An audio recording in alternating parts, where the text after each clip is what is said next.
పై కర్ణాటక ప్రభుత్వం కీలక నిర్ణయం తీసుకుంది.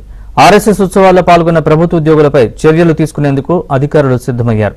మరో 2 రోజుల్లో ఉద్యోగులను తొలగించే కార్యక్రమాన్ని చేపడతామని కర్ణాటక మంత్రి ప్రియాంక్ ఖర్గే తెలిపారు.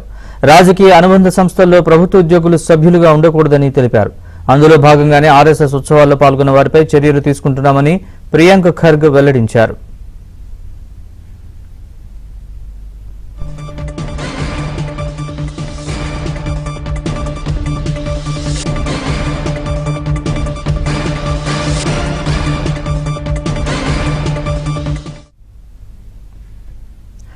ఆర్ఎస్ఎస్ పై చర్యలు తీసుకునేందుకు కర్ణాటక మంత్రివర్గం నిర్ణయం తీసుకున్న నేపథ్యంలో మంత్రి ప్రియాంక్ ఖర్గేను చంపేస్తామంటూ బెదిరింపుల కాల్ వచ్చింది.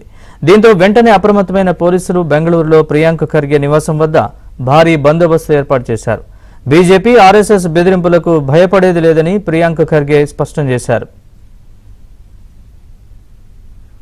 Based on my letter to Honorable Chief Minister, the Cabinet yesterday has taken decision to ensure that all the rules, all the acts that are there with respect to how public or how associations or how people should in government schools, colleges, government grounds, public spaces, roads. There are various acts. They'll all be consolidated and one new rule will be coming up, and this will ensure that anybody who has any event, celebration or march past or anything of that sort, they have to seek permission from the authorities.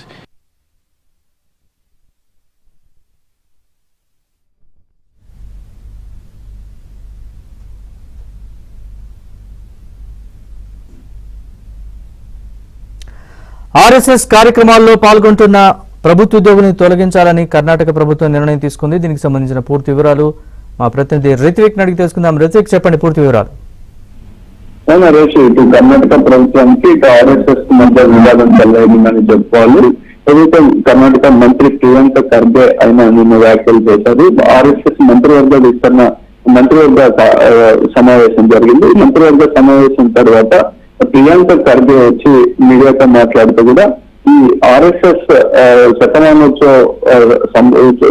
శతమానోత్సవ కార్యక్రమంలో ఇటు దేశవ్యాప్తంగా జరిగిన కార్యక్రమాల్లో ఇటు కర్ణాటక రాష్ట్రంలో ప్రభుత్వ ఉద్యోగులు కూడా పాల్గొన్నారనే ఫోటోలు ఇటీవల వైరల్ అయ్యాయి. ఈ ఫోటోలకు సంబంధించి పూర్తి విచారణ జరపాలని చెప్పి కూడా గత కొద్ది రోజుల క్రితం మంత్రి సీఎం సిద్ధరామయ్యకు లేఖ రాస్తారు. ఈ లేఖ మీద కూడా చర్చ జరుగుతూ ఈ ఆర్ఎస్ఎస్ కార్యక్రమాలను మీద కూడా ఒక చర్చ అనేది జరిగింది. ఈ సమయంలోనే ప్రభుత్వ ఉద్యోగులందరూ కూడా చాలా వరకు పాల్గొన్నారని, ప్రభుత్వ ఉద్యోగులు రాజకీయ పార్టీలకు సంబంధించి కార్యక్రమాల్లో పాల్గొనడం, ఇట్లాంటి వాటిలో పాల్గొనడం చట్టరీత్యా నేరం అని చెప్తూ వారిని చర్యలు తీసుకుంటామని చెప్పి వారు ఎవరైతే పాల్గొన్నారో వారిని గుర్తించే ప్రక్రియ కూడా చేపట్టాలని చెప్పి కూడా మంత్రివర్గంలో నిర్ణయం తీసుకున్నట్లుగా తెలుస్తుంది. ఈ నేపథ్యంలో 1-2 రోజుల్లోనే ఉద్యోగుల మీద చర్యలు తీసుకుంటామని చెప్పి ప్రకటించడంతో పాటు కూడా ఇటు ప్రభుత్వ స్థలాలు, ప్రభుత్వ ప్రాంగణాలు ఏవైతే ఉన్నాయో వాటిలో ఏదైనా ప్రైవేటు కార్యక్రమాలు జరగాలంటే ఖచ్చితంగా ప్రభుత్వం అనుమతి తప్పనిసరి అని చెప్పి కూడా నిర్ణయం తీసుకోవడం జరిగింది. ఎందుకంటే శతమానోత్సవ కార్యక్రమం ఎక్కువగా కూడా ఆర్ఎస్ఎస్ చేపడుతున్న కార్యక్రమం ఎక్కువగా కూడా ఇట్లా స్కూల్స్ గ్రౌండ్స్ లో కానీ ఇట్లా ప్రభుత్వ స్థలాల్లో జరిగిన నేపథ్యంలో వీటిని కట్టడి చేయాలనే ఉద్దేశం కూడా మంత్రివర్గ సమావేశంలో చర్చ జరిగింది. ఈ నేపథ్యంలోనే ప్రియాంక ఖర్గే మాట్లాడుతూ కూడా వీటిని అన్నింటి మీద కూడా చర్యలు తీసుకుంటామని చెప్పి చెప్పడంతోనే ఈ వివాదం అనేది చెలరేగింది. ఇటు ఖర్గే చేసిన మాటల మీద కూడా ఇటు దేశవ్యాప్తంగా ఆర్ఎస్ఎస్ కార్యకర్తలు ఆయనకు ప్రతిస్పందనగా మెసేజ్లు పెడుతున్నారు.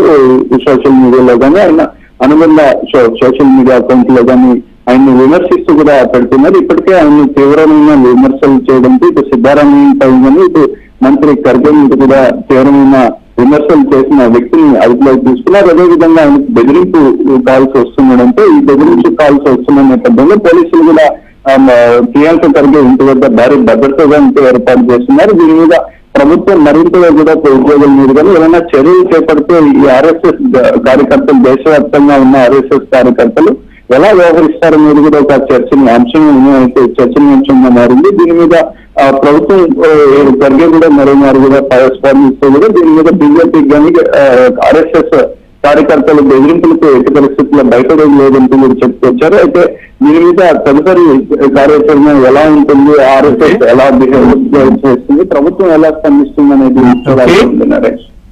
Right Rithvik, thanks for the update.